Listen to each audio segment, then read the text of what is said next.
चलिए दोस्तों, हम आपको ये बताएंगे कि बोर्ड का पेपर कैसे लीक किया जाता है। आपको पहले ही कैसे पता होगा कि आने वाले बोर्ड एग्जाम में ये पेपर आएगा। तो हम आपके लिए लेकर आए हैं बहुत इम्पोर्टेंट सीरीज, जिसमें मैंने बहुत सारी मेहनत की है। जिसमें मैंने 7-8 साल के पिछले जो पेपर, जो सातों सेट हैं, एक साल में 7 सेट बनाता है यूपी बोर्ड, तो मैं सातों सेट खंगाले हैं। उनमें से ऐसे क्वेश्चन सेलेक्ट किए हैं जो बोर्ड में हर साल रिपीट किए जा रहे हैं। तो मेरी मेहनत के लिए प्लीज़ वीडियो को एक लाइक कीजिए, कमेंट कीजिए और हमारे चैनल को सब्सक्राइब कर दीजिएगा। तो चलिए स्टार्ट करते हैं वीडियो। पहला क्वेश्चन है, हम आपको फिजिक्स के में क्वेश्चन करा रहे हैं जो बोर्ड में हर साल रिपीट किए जाते हैं। अगर आपने ये क्वेश्चन कर लिए जो मैं करा रहा हूँ तो आप बोर्ड में तहलका मचा देंगे। तो चलिए स्टार्ट करते हैं। पहला क्वेश्चन कौन सा है? किसी विद्युत द्विध्रुव के कारण अक्षीय स्थिति या इसे कहते हैं अनुदैर्ध्य स्थिति में किसी बिंदु पर विद्युत क्षेत्र की तीव्रता का व्यंजक प्राप्त कीजिए। कौन कौन से सन में आया? 2014, 2016, 2018 और 2022 में पूछा जाने वाला क्वेश्चन है। ठीक है, तो 23 में आया नहीं, तो अब की बार 24 में भी आ सकता है। अगर किसी के पास 2022 का पेपर है और वो देख के ये बोल रहा कि ये पेपर में नहीं आया हुआ, तो मैं आपकी जानकारी के लिए बता दूं कि यूपी बोर्ड के ही अकेले 7 सेट बनते हैं। तो कौन से सेट में आया ये आपको पता नहीं है। अगर आपके पास सातों सेट हैं, अगर अनसोल्ड पेपर है आपके पास पूरे जो 7 साल का है, तो उसमें आपको पता लग जाएगा कि ये क्वेश्चन आया हुआ है उन 7 सेटों में से एक में। ठीक है, तो चलिए क्या है क्वेश्चन? किसी बिंदु पर विद्युत क्षेत्र की तीव्रता का व्यंजक प्राप्त कीजिए। ठीक है, तो हमारे पास ये दो बिंदु आवेश है, -q और +q। इनसे कुछ दूरी पे एक बिंदु P है। हमने मान रखा ओ, ये कोई बिंदु O है। इस O से P तक की दूरी कितनी है? R है। ठीक है, और जब यहाँ से यहाँ तक की तो दूरी R है। ठीक है, और यहाँ से यहाँ तक की दूरी -q से +q तक की बीच की दूरी कितनी है? 2l। और जब इनकी 2l है और ये क्या हो गया, यहाँ आधा हो गया इसका, तो ये क्या है? O। तो जब इसे डिवाइड कर दिया दो पार्ट में O ने, तो इधर कितनी रहेगी? L, और इधर भी L, क्योंकि टोटल क्या है? 2l। तो L + L 2l। ठीक है, ऐसे बना है। अब यहाँ से O से P तक की दूरी कितनी है? R। अगर मैं बोल लूँ कि टोटल की दूरी कितनी होगी, तो क्या बोलोगे? R + L। क्यों? क्योंकि ये L एक्स्ट्रा है। देखो यहाँ तक की, यहाँ से यहाँ तक की तो दूरी होगी R, और कितनी बची है? -q से O तक की बची, तो ये इसमें ऐड हो जाएगी। तो क्या बन जाएगी टोटल दूरी? R + L। ठीक है, अब देखो +q से P तक की दूरी कितनी है? कहेंगे R - L। क्यों? क्योंकि O से P तक की तो दूरी R है, लेकिन ये O से Q तक की दूरी कितनी है? प्लस के L। यही तो फालतू है, इसमें एक्स्ट्रा है, तो इसे माइनस कर देंगे तो कितना आ जाएगा? R - L। ठीक है, तो अब स्टार्ट करते हैं क्वेश्चन। क्या है? -q से P तक की दूरी कितनी है? R + L। देखो -q से P तक की दूरी कितनी है? R + L। और +q से P तक की दूरी, +q से P तक की दूरी कितनी है? R + L, R - L। ठीक है, देखो +q से P तक की दूरी कितनी है? R - L, इसलिए R - L। चलो भाई देखेंगे, इसलिए लिख दिया पहले जिससे आपका टाइम बच जा। ठीक है, तो देखेंगे आगे। +q के कारण P पर तीव्रता E1 बराबर क्या है? 1/4πε0 Q/R - L का स्क्वायर। क्यों हुआ ये देखो, क्योंकि जो E का फॉर्मूला होता है, E बराबर हमारे पास क्या होता है? ये E बराबर 1/4πε0 Q/R²। ये हुआ है। लेकिन यहाँ R क्या है? दूरी। लेकिन यहाँ दूरी कितनी है? देखो +q के कारण, यानी +q से P तक की दूरी कितनी है? R - L। तो R बराबर क्या रखा जाएगा? R की जगह क्या रखा जाएगा? R - L का स्क्वायर। क्यों स्क्वायर क्यों हुआ? क्योंकि R का स्क्वायर होता है फॉर्मूले में। ठीक है, फॉर्मूला क्या होता है? E बराबर 1/4πε0 Q/R²। R दूरी है, लेकिन दूरी यहाँ R नहीं रही, और यहाँ दूरी क्या बन के? R - L, इसलिए R - L का स्क्वायर हुआ। ठीक है, अब देखेंगे -q के कारण P पर तीव्रता E2 बराबर 1/4πε0 Q/, अब दूरी बदल जाएगी। देखो माइनस के लिए है, तो माइनस से P तक की दूरी कितनी है? R + L, इसलिए R + L का स्क्वायर। ठीक है, अब बिंदु P पर परिणामी तीव्रता E बराबर E1 - E2 है। ठीक है, तो E बराबर लिखेंगे, E का मान रख दो, E1 का मान रख दो। E1 का मान कितना है? ये 1/4πε0 Q/R - L स्क्वायर। E1 की जगह E1 का मान, माइनस का चिन्ह माइनस, E2 की जगह E2 का मान, E2 का मान क्या है? ये 1/4πε0 Q/R + L का होल स्क्वायर। रख दिया मान। अब देखो, अब इसमें देखो ऊपर ये Q कॉमन आ रहा है ऊपर से, और यहाँ से भी Q, दोनों में है Q, और नीचे से 4πε0, और यहाँ भी 4πε0, नीचे से 4πε0 कॉमन आ रहा है। ठीक है, तो कॉमन ले लो। E बराबर क्या बन जाएगा? ऊपर से Q, नीचे से 4πε0। अब क्या बच गया? देखो यहाँ बच गया 1 ऊपर, ऊपर तो कुछ नहीं, क्यों तो कॉमन आ गया, क्या बचा नीचे, आर माइनस एल का होल स्क्वायर। ठीक, माइनस का चिन्ह बीच में। ठीक है, ऊपर तो कुछ नहीं 1, नीचे भी ये कॉमन आ गया, ये क्या बचा, आर प्लस एल का होल स्क्वायर, ये तो बचा। आगे बात यहाँ तक। अब क्या करो, ई बराबर क्यू अपॉन 4 पाई एप्सिलॉन 0। अब कॉमन इसमें मतलब एलसीएम ले लो, एलसीएम देखो कितना आ रहा, एलसीएम देखो, एलसीएम कितना आ जाएगा, आर माइनस एल का होल स्क्वायर और आर प्लस एल का होल स्क्वायर, यही तो आ जाएगा कॉमन, ये सॉरी एलसीएम। ठीक है, जब ये दिख नहीं रहा तो ये ले लिया हमने इसका एलसीएम, क्या आर माइनस एल का स्क्वायर और आर प्लस एल का स्क्वायर। ठीक है, अब ऊपर बताओ क्या बचेगा, ऊपर बताओ, इससे तो ये कट जाएगा, क्या बचेगा, आर प्लस एल का स्क्वायर। ठीक है, और इससे ये कट जाएगा, क्या बचेगा, माइनस का चिन्ह बीच में है, आर माइनस एल का होल स्क्वायर। अब इनका होल स्क्वायर है, ये खोल लो, फॉर्मूला क्या है, फॉर्मूला देखो क्या है, ए प्लस बी का होल स्क्वायर क्या होता है, a square plus b square plus minus plus 2ab, plus वाले में प्लस प्लस के रहेंगे और माइनस वाले में माइनस के लास्ट में आ जाएगा। देखो फॉर्मूला हमारे पास होता है, इसे नोट कर लो, कहाँ को लिखूँ, यहाँ लिख लो, ए प्लस बी का होल स्क्वायर बराबर, ए प्लस बी का होल स्क्वायर बराबर a square plus b square plus 2ab। अगर माइनस है यहाँ देखिए, जैसे ही है माइनस तो यहाँ माइनस हो जाएगा बस। ठीक है, फॉर्मूले में। अब देखो इसका कोड है, ये तो चल ही रहा, ई बराबर क्यू अपॉन 4 पाई एप्सिलॉन 0, ये तो चल ही रहा। ठीक है, अब इसका होल स्क्वायर खोल लो, ध्यान दें, होल स्क्वायर खोल लो, इसका होल स्क्वायर खोलने में क्या हो जाएगा, r square plus l square plus 2 l 2 r l ए भी है ना, 2 आर एल। ठीक है, हो गया।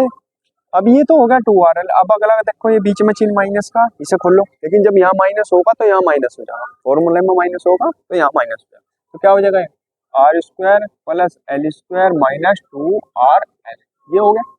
आगे बात समझ में आता, फिर अपोन, अपोन में क्या हो जाएगा, देखो अपोन में क्या बचा, ये देखो फॉर्मूला आर माइनस एल और आर प्लस एल, अगर ये फॉर्मूला होता तो इसका फॉर्मूला क्या हो, देखो आर माइनस एल और आर प्लस एल, इसे क्या लिख सके हम, r square minus l square, ये तो लिख सके, ये फॉर्मूला है, क्योंकि वो दिख नहीं रहा फॉर्मूला, अगर लिखे क्या, देखो ऐसे लिख सके हम, आर माइनस एल है और आर प्लस एल है, इसे क्या लिख सकते हैं हम, r square minus l square, ये तो लिख सके। लेकिन क्या करें, इसमें क्या कर दिया इन्होंने, यहाँ भी स्क्वायर है यहाँ भी स्क्वायर, अगर हम इसका भी स्क्वायर कर दें इसका भी स्क्वायर कर दें तो इस टोटल का क्या हो जाएगा, स्क्वायर, क्योंकि हमारे पास फॉर्मूला है a square minus B square बराबर ए माइनस बी और ए प्लस बी, एक बार प्लस एक बार माइनस, ये तो फॉर्मूला, ये फॉर्मूला लग जाती है। अब लेकिन ये पार्ट तो नहीं है हमारे पास, हमारे पास कौन कौन से पार्ट हैं इसके, स्क्वायर हो रहा है यहाँ से भी स्क्वायर हो रहा है, अगर कंपेयर करें तो ये भी स्क्वायर है ये भी स्क्वायर है, प्लस माइनस तो है, एक माइनस है एक प्लस है, लेकिन यहाँ स्क्वायर भी है, यानी इस फॉर्म में है। जब ये स्क्वायर है तो इस फॉर्मूले का भी क्या होगा, स्क्वायर, तो हम ऐसे लिख सकें इसे, यानी हम क्या लिखेंगे, r square minus l square का स्क्वायर। ठीक, अब आगे क्लियर नहीं होता, चलो अब देखो, कुछ समझ में ना कमेंट कर दो। तो अब क्या करेंगे हम, अब क्या करेंगे, देखो आर, इसे क्या लिख देंगे, r square minus l square का होल स्क्वायर लिखा गया। अब चलो ई बराबर क्यू अपॉन 4 पाई एप्सिलॉन 0 आ गया। अब इसे, ये माइनस है, ये इधर लेकर जाएंगे, माइनस के अंदर गुणा होगी तो जो प्लस वाला वो माइनस हो जाएगा, जो माइनस वाला वो प्लस हो जाएगा। क्या लिखेंगे, r square plus l square plus 2 r l minus, ये माइनस हो जाएगा r square minus l square plus 2 r l upon. अब देखो, अब क्या करेंगे, ये जो एल है ये क्या है, बहुत छोटा है, एल क्या है, बहुत छोटा है, किससे, आर से। एल क्या है, हम लिख देंगे यहाँ एल, चूंकि क्या लिखेंगे, चूंकि एल क्या है, बहुत छोटा है आर से, इसलिए क्या करेंगे, एल बराबर 0 ले लेंगे, इसलिए एल बराबर क्या ले लेंगे, 0। तो देखो अब ध्यान से, जब एल बराबर यहाँ 0 होगी तो ये क्या बनेगा, आर स्क्वायर की पावर स्क्वायर, तो ये तो क्या बन जाएगा, देखो ये तो जीरो हो गया, सपोज करो, तो ये क्या बन जाएगा, आर स्क्वायर की पावर स्क्वायर, ऐसे तो लिखेंगे सर, ठीक है, ये तो जीरो है, तो यही लिख दो बस, और क्या करना है, ठीक है, यही लिख दो, पढ़ देंगे, तो क्या हो जाएगा, आर स्क्वायर की पावर स्क्वायर। अब देखो, ये माइनस का आर स्क्वायर, ये प्लस का आर स्क्वायर कट दो, ये माइनस प्लस का आर स्क्वायर, ये माइनस का, ये भी कट दो। अब क्या बचा है, प्लस का 2RL है और ये भी 2RL है, यानी 2RL ही है, 2RL है, कितने हो गए, 4RL, 4RL यानी 4RL, ठीक है। तो ई बराबर क्या हो जाएगा, Q upon 4 pi epsilon 0 4RL हो जाएगा यहाँ, तो अपॉन क्या बन जाएगा, नीचे देखो आर आर ही है, तो कितना होगा, 2 दूनी 4, यानी आर की पावर 4, आर की पावर कितनी होगी, 4।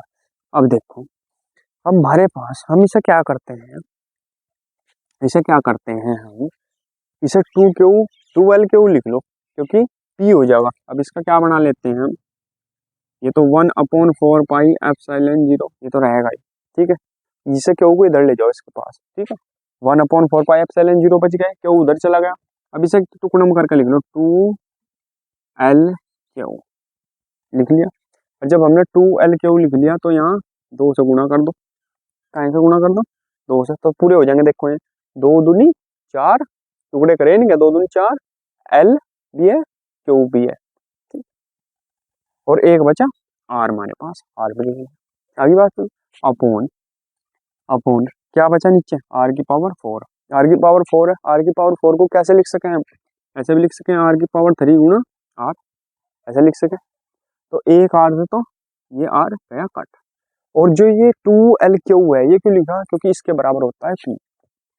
अब तो क्या हो जाएगा, E बराबर 1/4 पाई एप्सिलॉन 0, एक बार देख लो, दिख भी रहा नहीं, नहीं दिख नहीं रहा वहां, तो ऊपर लिख देंगे, ठीक है, यहाँ लिख देंगे,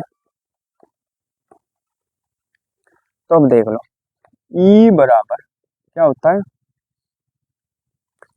हो गया 1/4 पाई एप्सिलॉन 0, और ये क्या है, 2 तो यही, ठीक है, इसके बराबर क्या होता है, P, तो इसके बराबर लिख देंगे P अपॉन, ये क्या बचा नीचे, R की पावर 3, यही हमें सिद्ध करना था, प्रूव करना था, ठीक है, बस, चूंकि यहाँ लिख देंगे, चूंकि P बराबर होता है 2LQ, ठीक है, विद्युत ध्रुव आघूर्ण, तो इसका स्क्रीनशॉट ले लेंगे, आगे बढ़ेंगे फिर। चलिए दोस्तों, देखते हैं क्वेश्चन नंबर 2, ठीक है, एक इसमें निरक्षीय वाला भी है, वो भी कर लियो, कभी कभार वो भी आ जाता है, ठीक है।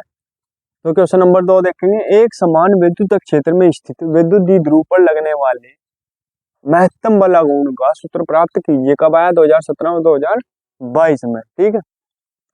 तो लिख के मैंने सब कुछ इसलिए तैयार कर रखा जिससे आपका टाइम बचा, बस मैं समझाऊं और बस काम खत्म, ठीक है।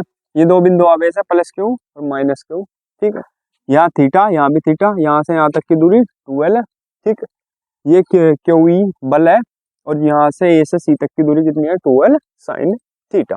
अब देखो, प्रत्यानयन बलयुग्म का आघूर्ण तो बराबर होता है बल गुणा बलों के मध्य दूरी, लंबवत दूरी, ठीक है। तो टो बराबर बल कितना हो, F, F से प्रदर्शित करें, गुणा बलों के मध्य लंबवत दूरी कितनी है, ये 2L साइन थीटा, तो इसकी जगह रख देंगे बलों के मध्य लंबवत दूरी की 2L साइन थीटा। F बराबर क्या है, QE, QE तो लग रहा बल, इसकी जगह रख दिया QE, ठीक है। तो अब हमारे पास, हमें क्या कर लिया, 2L और QE एक जगह कर लिया, 2L और ये QE, ठीक है, देखो 2L ही है और QE है, ये एक जगह रख लिया यहाँ, ठीक है। तो ये कहाँ बच गया, क्या बचा बाद में, E साइन थीटा, ठीक है, 2LQ E साइन थीटा, क्यों रखा हमने, क्योंकि 2LQ बराबर होता है P, विद्युत द्विध्रुव का आघूर्ण, तो ये क्या लिख दिया इसकी जगह P, तो क्या बन गया, PE साइन थीटा, चूंकि P बराबर 2LQ, ठीक है। और यदि थीटा बराबर क्या रख लें, 90 इसमें, तो थीटा बराबर 90 रखेंगे तो क्या हो जाएगा, टो बराबर PE साइन 90, साइन 90 का मान कितना हो 1, तो क्या बन गया, खाली टो मैक्सिमम बराबर PE, यही क्या करना था हमें, इसका सूत्र प्राप्त करना था, स्क्रीनशॉट ले लो, आगे बढ़ते हैं फिर। चलिए दोस्तों, देखते हैं most important question number 3, Gauss के नियम से एक अनंत लंबाई के आवेशित तार के कारण किसी बिंदु पर विद्युत क्षेत्र की तीव्रता के लिए व्यंजक प्राप्त कीजिए, कब आया, 2015, 17, 20, 22, 23 के 3 सेटों में आया। 2023 के कितने सेटों में आया, 3 सेटों में, 7 सेट बने ना यूपी बोर्ड के। ठीक है, अगर किसी के पास पेपर हो और वो कहे मेरे से कि 23 में नहीं आया, तो 3 सेटों में आया 7 में से। ठीक है, क्योंकि 7 सेट तो आपके पास होने के नहीं है, तो आप तो ये सोचोगे कि भाई आया नहीं होगा ये पेपर में। ठीक है, लेकिन इंपॉर्टेंट क्वेश्चन आया हुआ है, ये कंफ्यूजन ना रखें। अब क्या लिखेंगे, इसका चित्र बना लेंगे। ये मैंने पहले ही लिख दिया जिससे टाइम बचे। अब वैसे ही टाइम नहीं है, पेपर नजदीक आ गया। क्या लिखेंगे सोल्यूशन में, वक्राकार पृष्ठपरक क्षेत्रफल अवयव से गुजरने वाला विद्युत फ्लक्स का फॉर्मूला डी फाई ई बराबर E vector dot d a vector. ठीक है, जब ये वेक्टर हटाओगे इसके तो क्या बन जाएगा, E D A cos theta. ठीक है, ये फॉर्मूला है, यहाँ भी ये होगा और ये होगा। मान लिया अगर ऐसा होता है, a vector dot d a vector बराबर क्या हो जाता है, ए बी कोस थीटा। ये फॉर्मूला है। ठीक है, अब परंतु थीटा बराबर क्या है, 0। अगर थीटा बराबर 0 रख दिया हमने, तो ये कोस 0 का जो मान होता है वो होता है 1। तो कोस 0 का मान कितना होता है, 1। तो यहाँ हो जाएगा 1, ये तो पूरा बन गया 1। तो क्या बचा, खाली 1 की इसमें गुणा करेंगे डी ए में, क्या होगा, खाली डी। तो क्या आ जाएगा, डी फाई ई बराबर ई डी ए, इसलिए। ठीक है, अब गो से पृष्ठ से गुजरने वाला विद्युत फ्लक्स फाई ई बराबर होता है समाकलन S3, ये S3 पृष्ठ और ई डी ए बराबर। अब मान लिया ये तो फॉर्मूला है, लेकिन इसका तो समाकलन होता नहीं का। ठीक है, तो किसका होगा, डी ए का। तो इस समाकलन S3 डी ए होगा, लेकिन इसका जो मान होता है हमारे पास वो कितना होता है, 2 पाई आर एल। 2 पाई आर एल, तो इसकी जगह रख लेंगे हम 2 पाई आर एल। ठीक है, इसकी जगह हमने 2 पाई आर एल रख लिया, तो क्या बन गया, फाई ई बराबर ई तो ये है ही हमारे पास, ये तो ये है ही, इसकी जगह रख लिया हमने 2 पाई आर एल। ठीक है, यहाँ तक। तो ये कौन सी इक्वेशन आ गई, 1। परंतु गॉस की प्रमेय से, गॉस की प्रमेय क्या बोलती है, फाई ई बराबर क्यू अपॉन एप्सिलॉन 0। ठीक है, ये इक्वेशन नंबर 2 मान लिया। परंतु रेखीय आवेश घनत्व है जो, वो क्या होता है, लैम्डा बराबर क्यू अपॉन एल। और जब लैम्डा बराबर क्यू अपॉन एल है, तो क्यू बराबर क्या हो जाएगा, लैम्डा एल। क्यों, देखो क्रॉस मल्टीप्लाई करो, चाहे इसकी में गुणा नहीं हो जाएगी। ठीक है, जब क्यू का मान काट देंगे तो क्यू बराबर क्या आएगा, लैम्डा एल। अब क्यू का मान समीकरण 1 में रख, सॉरी समीकरण 2 में रख दो। समीकरण 2 ही है, क्यू का मान रख दो समीकरण 2 में, क्यू का मान यहाँ रख दो, लैम्डा एल। क्यू की जगह क्या रखेंगे, लैम्डा एल। तो रख दिया हमने क्यू फाई बराबर लैम्डा एल अपॉन एप्सिलॉन 0। ये कौन सी इक्वेशन बन गई, 3। अब समीकरण 1 व 3 की क्या कर दो, तुलना कर दो। समीकरण 1 व 3 की तुलना करने पर अब बढ़ेंगे आगे। फटाफट स्क्रीनशॉट ले लो, यहाँ तक 1 लाइन का रहेगा, तो चलिए यहाँ कर लेंगे।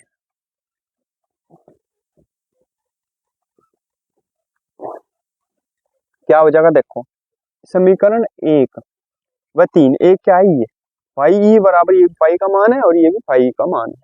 ठीक है, तो दोनों मान, दोनों जब एक ही चीज के मान है तो इनके मान भी आपस में क्या होंगे, बराबर। तो मान रख दो बस, ई क्या लिख देंगे, ई 2 पाई आर एल। ये तो रख लिया इसका मान, ई 2 पाई आर एल, ये तो है बराबर। तुलना करिए हमें किसके साथ, इसके, इसका मान कितना, lambda L upon epsilon 0, lambda L upon epsilon 0। ठीक है, अब हमें निकालना है यहाँ से कहें का मान, ई का।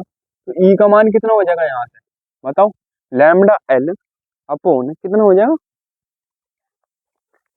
ये कहाँ चला जाएगा सारा, इसके साथ नीचे आ जाएगा, lambda L upon 2 pi are l. ये जो चीज है पूरी की पूरी, ये कहाँ आ जाएगी, नीचे। ठीक है, ये एप्सिलॉन 0 इसके साथ चल ही रहा। अब देखो एल से एल कट जाएगा, क्या बचेगा, खाली लैम्डा, और नीचे क्या बचेगा, 2 पाई आर एप्सिलॉन 0। अब क्या लिख सकें इसे, देखो ई बराबर 1 अपॉन 2 पाई एप्सिलॉन 0। ये 2 पाई ऊपर 1 मान लिया हमने, 2 पाई एप्सिलॉन 0। कितना बचा ऊपर, लैम्डा, ऊपर तो लैम्डा ही बचा, लैम्डा कटा नहीं, ऊपर तो लैम्डा बचा, नीचे कितना बचा। ठीक है, यही हमें प्रूफ करना था, यही हमें सिद्ध करना था। मात्रक लिख लो उसका, न्यूटन प्रति कूलम, न्यूटन प्रति कूलम। तो दोस्तों जो फर्स्ट पार्ट के इंपॉर्टेंट क्वेश्चन थे, हमने कंप्लीट कर लिए हैं। हम सीरीज ऐसे ही चलाते रहेंगे, बने रहिए हमारे साथ। अगर मेरी मेहनत अच्छी लगी हो तो प्लीज वीडियो को लाइक कीजिए, कमेंट कीजिए और हमारे चैनल को सब्सक्राइब कीजिए। मिलते हैं अगले पार्ट में, तब तक के लिए बने रहिए, धन्यवाद।